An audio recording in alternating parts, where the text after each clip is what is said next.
Et coucou tout le monde, on se retrouve aujourd'hui pour la petite vidéo des colos et des lectures terminées du mois d'août. Je vais commencer par le colo et puis pour ceux que ça intéresse, on terminera avec la lecture. J'ai pas vraiment d'ordre précis, je commence par les petits formats étant donné qu'ils sont sur le dessus de ma pile, mais je les ai pas nécessairement réalisés dans l'ordre. Donc pour les petits formats, j'ai fait principalement des papiers peints. Ça c'était quand il faisait très chaud. J'ai fait ça dehors au feutre à eau. Donc, rien de très compliqué. J'ai fait du feutre à eau et puis j'ai mis des petits splashes d'encre dorée. C'est la même chose pour celui-ci. Vraiment des petits colos tout simples. Et puis, ça permet d'avancer les livres malgré tout. Voilà pour le vilain. Sinon, dans le mandala, j'en ai fait un. C'est vraiment pas un livre que j'aime avec le recul. Je l'avais acheté à mes tout débuts. Et puis, c'est vraiment un livre dans lequel je fais un peu des colos comme ça. J'ai mis du feutre avec de l'encre et des stickers. Vraiment pas un chef-d'œuvre, mais bon. Ça avance le livre et ça m'aura occupé pendant un petit temps. Donc, pour le Sous l'océan, j'en ai fait un. C'était celui-ci. Je l'aime beaucoup, celui-là. Même s'il est fait assez simplement. C'est tout du feutre à eau aussi, avec un petit peu d'encre et de l'humocolore blanc. Dans le Histoire d'amour, je pense qu'il s'appelle en français. J'ai fait Blanche-Neige et son prince. Toujours au feutre à eau avec un petit peu d'encre et de l'humocolore. J'aime bien les faire comme ça, ces livres-là. C'est des livres dans lesquels je vais pas très souvent. En fait, je les sors en été quand il fait chaud. Et dans celui-ci, j'en ai fait un. Toujours au feutre à eau. Ça, c'est vraiment pas les livres dans lesquels je m'applique le plus. Je fais des aplats et puis j'ai mis quelques stickers.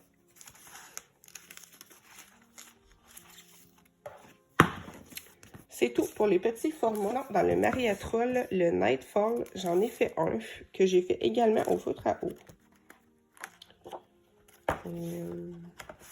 J'aime bien de temps en temps en faire dans les Mariatrol, casser des petites pages toutes simples comme ça avec des fonds noirs. Rien de plus à en dire.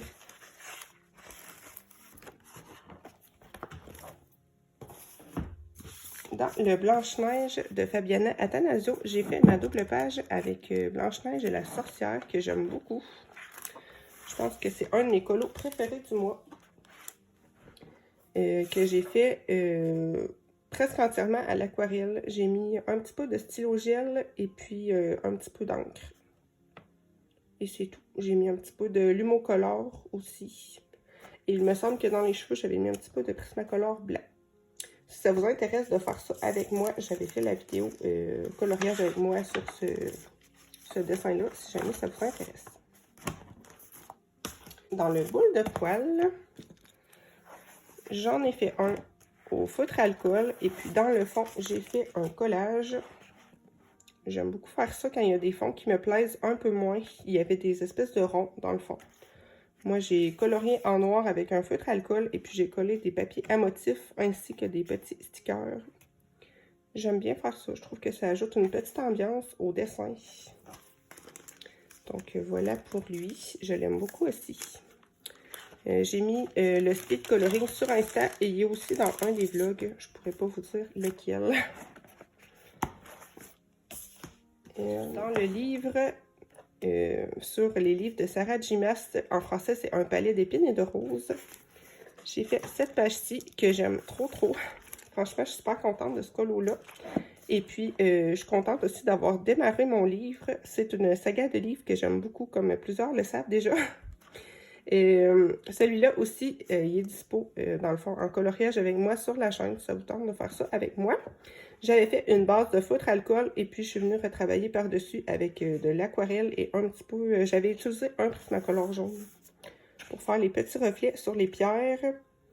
Donc voilà, il y avait un petit peu de feutre acrylique noir aussi pour faire les tatouages et un petit peu de gouache pour faire le feu. J'aimerais bien y retourner assez vite dans ce livre. Dans le compagnon de toujours, J'ai fait mon petit Polochon et Sébastien, que j'aime beaucoup aussi. Lui, je l'ai fait aussi au feutre alcool avec un petit peu de peinture acrylique blanche et de l'humocolore blanc. Lui aussi, vous l'avez sur Insta ainsi que dans un vlog. Très contente de celui-là. J'aime beaucoup faire ces petits colos-là au feutre alcool. Je trouve ça super détente à faire. Et puis, ça change. Souvent, les dîners, on ne peut pas les faire avec ce matériel-là, étant donné que les pages sont recto-verso. Sinon, dans le Alien World, j'ai fait une double page. C'était celle-ci avec les planètes.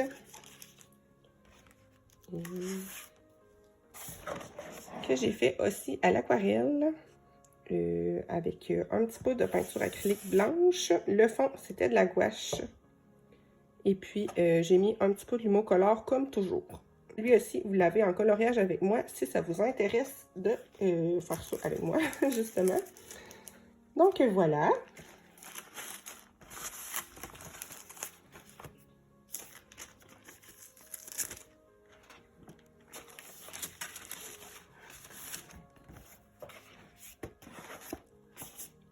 Dans le Chris Rignac, j'en ai fait 3. J'ai bien profité de mon livre ce mois-ci. J'ai fait mon petit chat avec ma citrouille. Je me suis amusée à faire des petits collages dans le fond. J'aime bien faire ça quand il y a des grands fonds vides comme ça. Ensuite, j'ai fait celui-ci avec encore une citrouille. J'ai collé plein de stickers bonbons. Je me suis bien amusée. C'était au feutre alcool aussi avec un petit peu d'encre pour le fond. Et j'en ai fait un petit dernier que vous avez vu pour lui en vlog. J'ai fait le fantôme et la planche de Ouija au feutre alcool. Et puis, j'ai fait, un petit collage dans le fond. Je me suis accrochée après la chauve-souris. Ils sont super chouettes, ces petits collants-là. En fait, c'est des ailes qui bougent. Un petit livre qui m'amuse beaucoup. Franchement, j'aime trop faire ça, ces petits colos-là. J'ai terminé un petit Nice Little Town dans le livre Halloween. J'ai fait cette page-ci avec la maison chauve-souris. C'est du feutre alcool. Il y a pour les pierres de la maison que j'ai fait ça à l'aquarelle. Sinon, j'ai mis du washi ainsi que quelques petits stickers. J'ai aussi utilisé un petit peu de stylo gel pour détourer. Mais voilà, j'ai pas fait ça très compliqué. Dans le livre méchant, j'ai fait mon petit cronk que vous avez vu vendredi en colo avec moi. C'est principalement de l'aquarelle avec un petit peu de stylo gel. J'ai utilisé aussi des petits feutres métalliques pour mettre dans l'herbe. L'herbe, j'aime bien faire ça aussi avec un petit peu d'encre argentée. J'ai fait dans le World of Mice. Ça, c'est des colos à numéros. J'aime bien faire ça de temps en temps. Je l'ai fait au feutre alcool, tout simplement. Et puis, j'ai mis des petits splashes. Je mets toujours des petits splashes d'encre argentée. J'aime bien faire ça. J'en ai fait quelques-uns dans ce livre-là. C'est super détente. Franchement, quand on est fatigué, c'est pas compliqué. On a des petits numéros. On suit les couleurs. Et puis, le tour est joué. Je vous montre vite fait un peu qu'est-ce que j'ai pu faire. Si jamais ça vous intéresse, ce type de livre. J'en fais pas tellement souvent, mais c'est vrai que c'est le fun de temps en temps. Dans le papillon du monde, j'ai enfin entamé ce livre. Franchement, j'ai trouvé ça super chouette. J'aimerais bien en refaire un assez vite. J'ai fait celui-ci à l'aquarelle et puis j'ai mis un petit peu de l'humocolore aussi. J'en mets dans pas mal tous mes colos. J'ai trouvé ça super chouette à faire et puis ça donne des belles idées. C'est un livre en fait où on a toujours le modèle d'un côté et puis le croquis de l'autre. Je trouve ça super inspirant des fois pour les papillons qu'on peut avoir dans nos livres de colo. Moi, c'est vrai que j'ai tendance à les faire toujours de la même manière, donc ça donne des belles idées.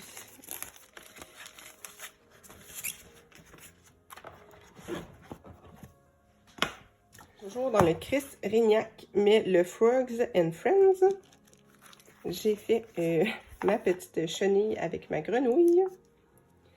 Et celle-là aussi, il me semble que je l'avais fait en vlog. Je me suis bien amusée à faire ça. J'avais fait la chenille et la grenouille au feutre alcool. Et puis les petites feuilles, c'était de l'aquarelle dans le fond.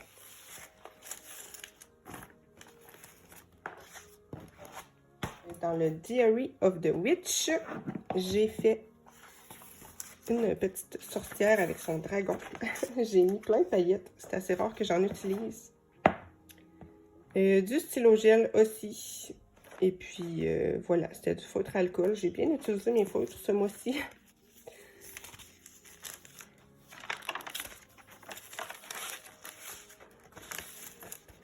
Et puis, le petit dernier, c'était dans le livre des enluminures de Harry Potter.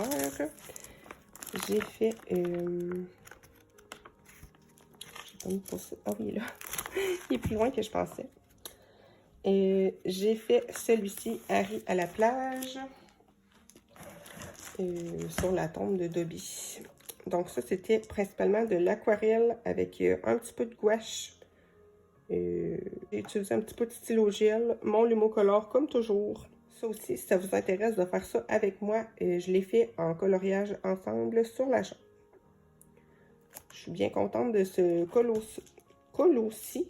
Ça se dit pas vraiment. Je suis bien contente de mon colo.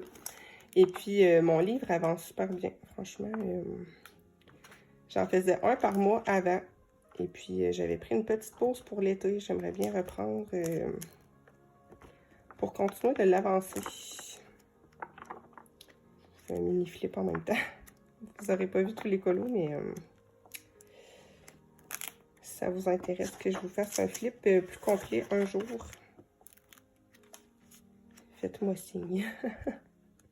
J'ai presque tout fait les quadruples pages aussi. Il me manque seulement celle du Quidditch. Donc voilà pour ce qui est du colo. Pour ceux que ça intéresse, on reste ensemble et on parle lecture. On se retrouve devant mes bibliothèques et avant de commencer à parler livres, je voulais vous montrer quand même mon petit calepin avec ma PAC. Ma pile à colorier. J'ai quand même bien fait ma PAC. Franchement, j'en ai fait presque la moitié, sachant que j'en ai colorié aussi qui n'était pas dedans. Donc, je suis assez contente. Pour ce qui est de ma palle, j'ai un petit peu moins respecté que le mois dernier, mais j'ai vraiment beaucoup lu ce mois-ci, donc je suis super contente. Donc voilà, ma petite page bien remplie. On va regarder ça ensemble. Je vais commencer par les graphiques. J'ai lu 2 mangas. C'est les tomes 4 et 5 des Carnets de l'apothicaire, une série de mangas que j'aime beaucoup. On suit donc une jeune fille qui s'appelle Mao Mao et qui est fille d'apothicaire. Je vous montre quelques petites planches en même temps pour vous donner une idée des illustrations que je trouve très jolies. Donc, elle va devoir travailler à la cour impériale et se servir de ses connaissances pour résoudre plein de petites énigmes qui sont super intéressantes. Elle est très drôle. Cette jeune fille, elle me fait beaucoup rire. C'est vraiment un plaisir de suivre ses aventures au fur et à mesure des tomes. Je vais y arriver.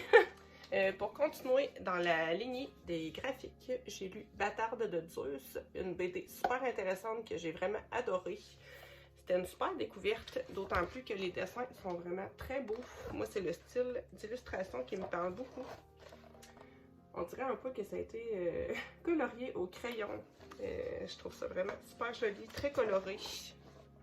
Et puis, outre les dessins qui sont magnifiques, l'histoire vraiment, j'ai beaucoup aimé. On suit 2 jeunes femmes qui sont sœurs par leur père, dans le fond, qui est Zeus. Comme l'indique le titre, elles vont partir dans une grande aventure pour un petit peu revendiquer leurs droits, faire valoir leur valeur, ça se dit pas vraiment.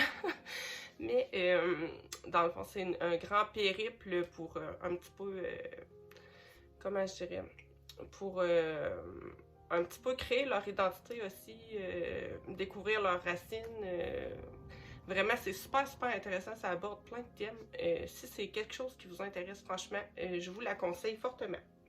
J'ai trouvé ça très beau et à la fois très porteur d'un message important. Bref, là, j'ai un petit peu divagué dans mes affaires, mais en tout cas, bref, je pense que je vous ai dit ce que je voulais vous dire par rapport à cette BD. Sinon, toujours dans les BD, j'ai lu mes trois BD, La sagesse des mythes, que j'ai avec mon abonnement Achète chaque mois. Donc, j'ai lu Thésée et le Minotaure, l'Odyssée, Circé, la magicienne, c'était le 2e tome de la série L'Odyssée. Et puis, j'ai lu Oedipe. Donc, je vous montre quelques images. Les graphiques sont les mêmes. C'est le même style d'illustration d'une BD à l'autre. Moi, j'aime beaucoup. C'est un peu plus réaliste comme type de dessin. Et puis, je trouve ça super intéressant de revisiter les mythes au travers de BD. Donc, voilà. J'ai beaucoup aimé, comme à chaque fois. Et puis, à la fin, on a toujours un petit carnet un peu plus informatif avec du texte si on veut en apprendre plus. Donc, ça, je trouve ça super aussi.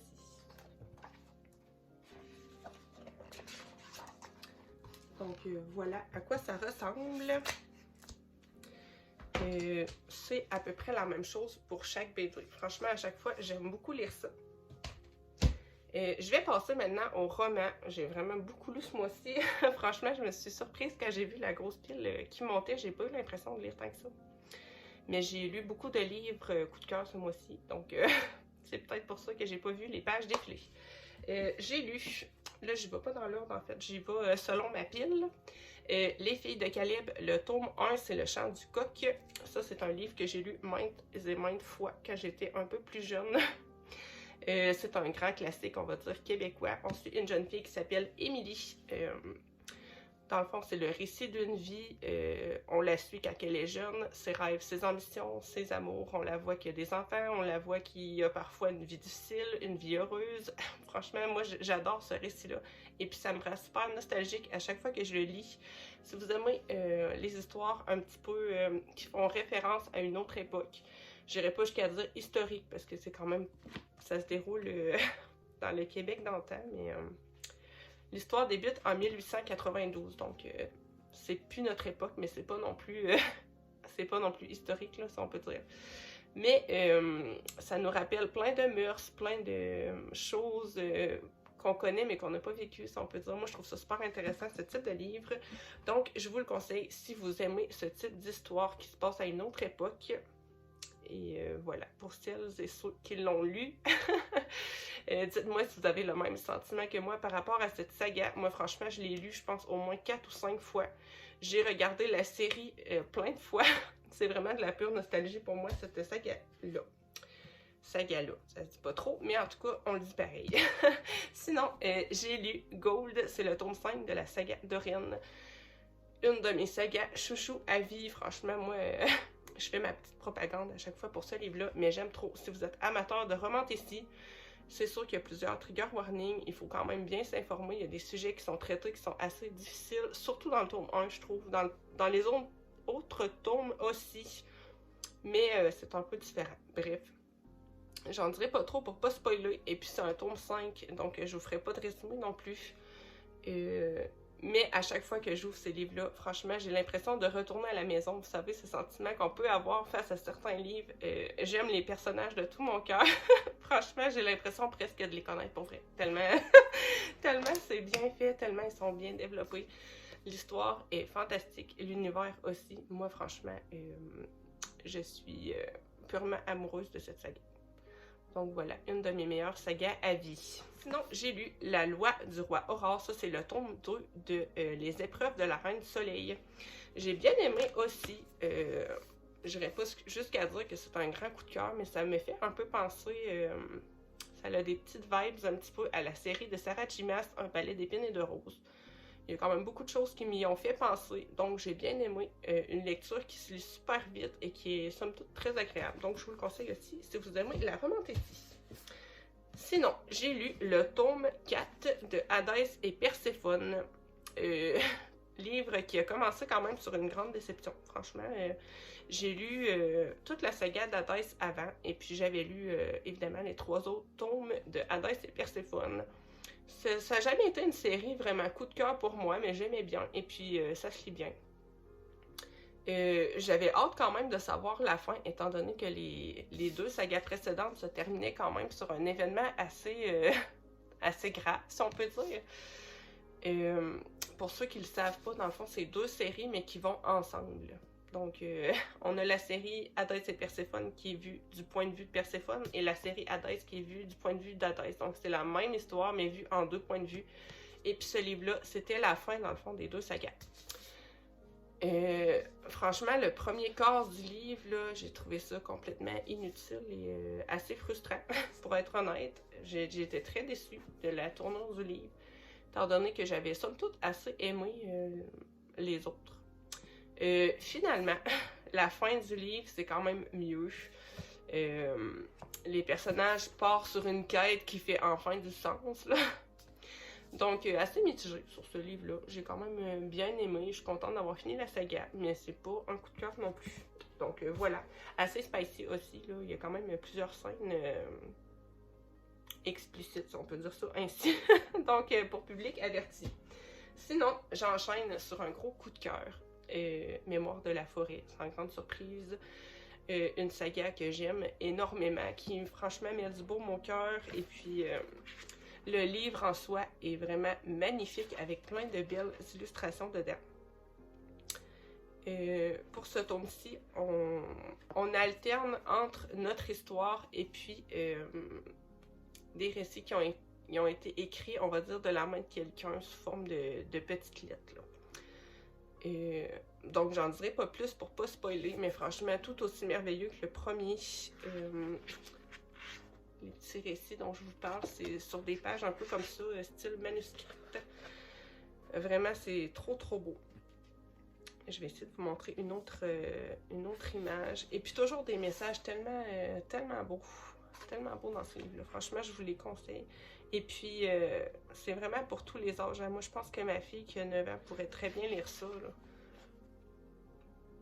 C'est de la jeunesse, mais avec des messages importants. Rien de plus à en dire, mais franchement, je vous conseille cette saga. J'ai vraiment très hâte de lire celui sur l'hiver. Et puis, je sais qu'il y a celui sur le printemps qui va sortir cet hiver, je pense. Donc, je vais sauter dessus, c'est sûr et certain. J'aime vraiment beaucoup cette série. Et puis, l'auteur m'a tellement convaincue. Je pense que je vais acheter tous ces livres les yeux fermés. Donc, voilà. Sinon, sur un tout autre registre, mais tout aussi bien, j'ai lu 2 tomes de la saga Villa Emilia. Il y a le tome 2 qui c'est Initiation. Et le tome 3, partie 1, qui est Émancipation. Donc ça, c'est vraiment un tout autre registre pour public averti. Oups! Public averti aussi, c'est de la dark romance. Mais c'est extrêmement bien écrit. Franchement, là, la plume de cette autrice est incroyable. Je vais peut-être changer de livre pour pas montrer trop de petites foufounes à l'écran.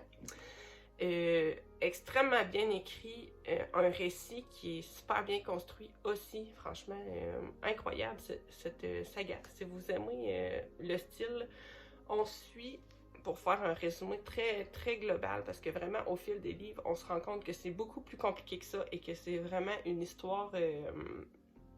En fait, plus on avance dans la saga et plus on se rend compte de l'ampleur de l'histoire. On suit Emilia, qui est une jeune femme qui a vu toute sa famille assassinée par ce monsieur qui est Dorian. Et lui, au lieu de l'assassiner, en fait, il décide de la prendre sous son aile et de l'aider à accomplir sa vengeance envers lui-même, dans le fond. Elle, son but ultime dans la vie, c'est de le tuer. Ce qui peut être comprenable, hein, étant donné qu'il a tué toute sa famille. Donc lui, il va lui donner des cours pour devenir, en gros, une meurtrière. Donc là, c'est les bases de l'histoire, mais franchement, plus on avance et plus on se rend compte que c'est le terrier d'un lapin, en fait. On découvre toutes sortes de choses et c'est extrêmement intéressant. Et même si ça peut sembler super gore, franchement, quand on le lit, c'est pas... Il n'y a aucune description, moi, qui m'ont dérangé tellement que c'est bien fait, en fait. C'est vraiment pour un public averti. Je ne conseille pas non plus à tout le monde de lire ça les yeux fermés, là. Faut être conscient des trigger warnings, mais si vous n'avez pas froid aux yeux et que vous aimez ce type de récit, je vous le conseille. Donc voilà pour mon petit blabla livresque du jour. Moi, je pense que je vais aller faire ma palle pour le Pumpkin Autumn Challenge, ainsi que ma pack pour le Fear Challenge de Zazu. J'ai plein d'ambitions et beaucoup de motivation pour le mois prochain, donc j'ai bien hâte de vous retrouver en vidéo pour parler de tout ça. Je pense que je vais essayer de filmer ça peut-être demain. Donc on se retrouve bientôt dans une prochaine vidéo. Je vous envoie des gros bisous et je vous dis à la prochaine.